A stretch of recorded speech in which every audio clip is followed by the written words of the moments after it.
Salut à tous, bienvenue dans cette nouvelle vidéo. Nono est avec nous, salut Nono. Salut Chacha. Bon, victoire du Paris Saint-Germain 3-0. Le Bayern a gagné aussi 3-0. Sachant que les deux équipes ont gagné, on s'attend peut-être mardi soir à un gros match, sachant quand même que le Bayern de Munich est favori. Nono, est-ce qu'il y a vraiment une chance pour le Paris Saint-Germain d'aller faire quelque chose à Munich mardi soir?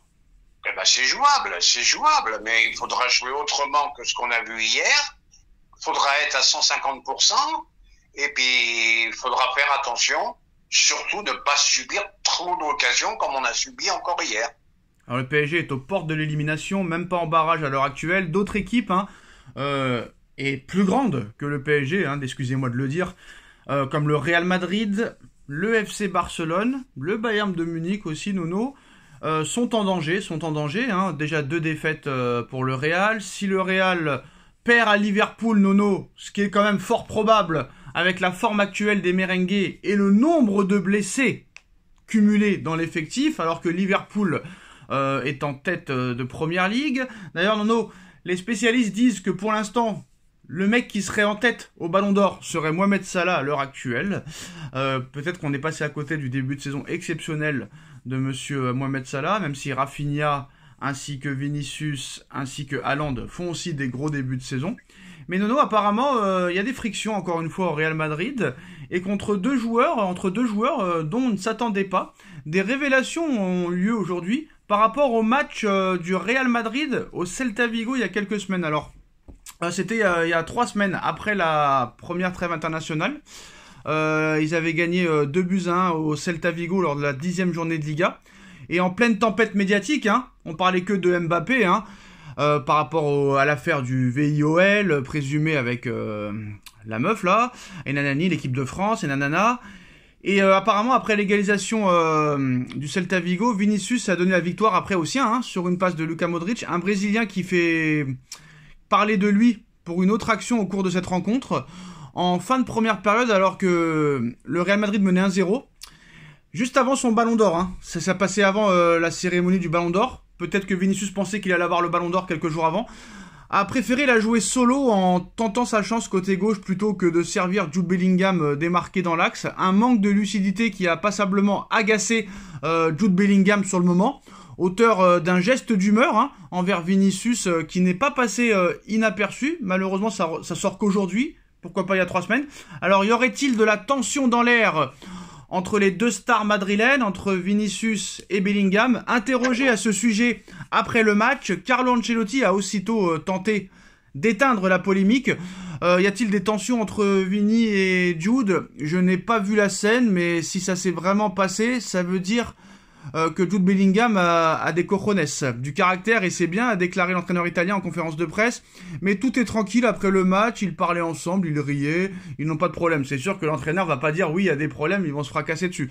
Mais en tout cas, apparemment, on a vu vraiment de la nervosité. Et souvent on dit que dans le vestiaire madrilène, ça s'échauffe depuis que monsieur Mbappé Lotin est arrivé. Est-ce que le vestiaire du Real peut imploser, Nono, et tous ceux qui étaient potes avant peuvent finir par se mettre sur la tronche?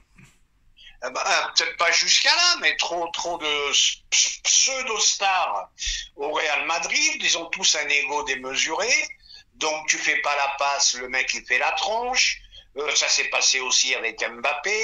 Donc problème à venir, je pense. Ancelotti, c'est le roi de la langue de bois. Moi je veux bien, c'est un grand entraîneur, tout ce qu'on veut, mais lui aussi ses conférences de presse, tout va bien, toujours tout va bien. Il insiste, il veut continuer à faire jouer Mbappé avant-centre. Lui aussi, lui aussi, c'est un grand têtu. Maintenant, je reviens à ce que tu as dit tout à l'heure. Oui, Salah, c'est un très bon début de saison. Il porte Liverpool à lui tout seul. Et pour l'instant, je serais pas surpris qu'il soit en tête pour le Ballon d'Or. Alors apparemment, quelques jours après la défaite du Real contre Milan, apparemment les tensions entre Vinicius et Bellingham avaient continué pendant le match. C'est Marca qui a raconté l'épisode en commençant par la fin.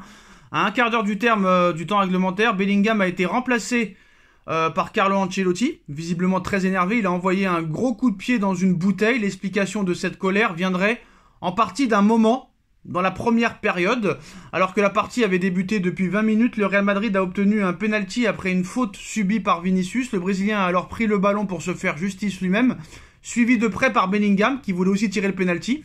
Et selon le média espagnol, ce dernier estimait que c'était à son tour de tirer le penalty. Mais Vinicius lui a refusé ce cadeau, d'où une frustration qui est allée en s'accroissant au fil de la rencontre, qui a explosé au grand jour au moment de la sortie des Anglais, de l'Anglais, pardon. Dès qu'il est sorti, il a pété le câble.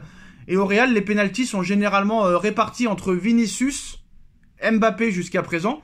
Et Jude Bellingham n'en a tiré qu'un seul. Il l'a marqué avec le Real. Mais il a clairement fait comprendre lors d'un match de Ligue des Champions face à Stuttgart en septembre dernier qu'il était aussi prêt à tirer les pénaltys et qu'il n'y avait pas que Mbappé et Vinicius qui les tiraient. Encore un point de tension que le Real devra régler à l'avenir, qui a quand même déjà beaucoup à faire avec... le niveau de jeu global proposé depuis le début de saison. Eh ben, ça nous rappelle des souvenirs. Ça nous rappelle des souvenirs. Les pénaltys entre Neymar et Mbappé. Les pénaltys entre, si je me rappelle bien... Cavani et Neymar. Et ben voilà, maintenant le bordel, il est plus à Paris, il est au Real. Trop de stars, Mais sauf que là, Nono, là, ils sont 3 joueurs à vouloir tirer les pénaltys maintenant. Maintenant, ils sont 3. Trop de stars tuent les stars. En plus, ce qui est pas bon pour eux, c'est que comme ils pensent tous au Ballon d'Or, les points sont départagés parce qu'il y a un peu pour l'un, un peu pour l'autre. Donc voilà, c'est pour ça qu'il a fini marron Vinicius. Alors Nono, ils l'ont fait marron parce que Bellingham avait beaucoup de points, machin. Voilà, donc il y a trop d'ego, trop de stars et ils ont peut-être fait une erreur eux aussi. Alors Nono, Bellingham, lui, se sent inutile depuis que Mbappé est rentré. Il veut rentrer dans la rotation offensive et il est plus bas depuis que Mbappé est arrivé, ça il s'en plaint. Et surtout, Nono, faut pas oublier aussi que il y a quelques semaines, Jude Bellingham a été élu joueur de la saison en Liga par les supporters, par les supporters espagnols, là je sais pas quoi, de tous les supporters confondus. Non, c'est les supporters du Real Madrid, pardon. Par les supporters du Real Madrid, Bellingham a été élu meilleur joueur de la saison. Et un autre média, il y a quelques jours, a élu Bellingham meilleur joueur de la saison 2023-2024. Et on nous disait tous que Vinicius méritait le Ballon d'Or. Bah c'est peut-être Bellingham qui le méritait aussi. Mais Bellingham se sent inutile depuis qu'Mbappé est arrivé. Eh ben oui, l'arrivée de Mbappé a foutu le bordel. Là, c'est pas de sa faute, Mais bah voilà, si, c'est de sa faute. Bah attends, il est arrivé, c'est le Real qui l'a demandé. Et alors, il a pris le poste à Bellingham, et Bellingham est meilleur que Mbappé.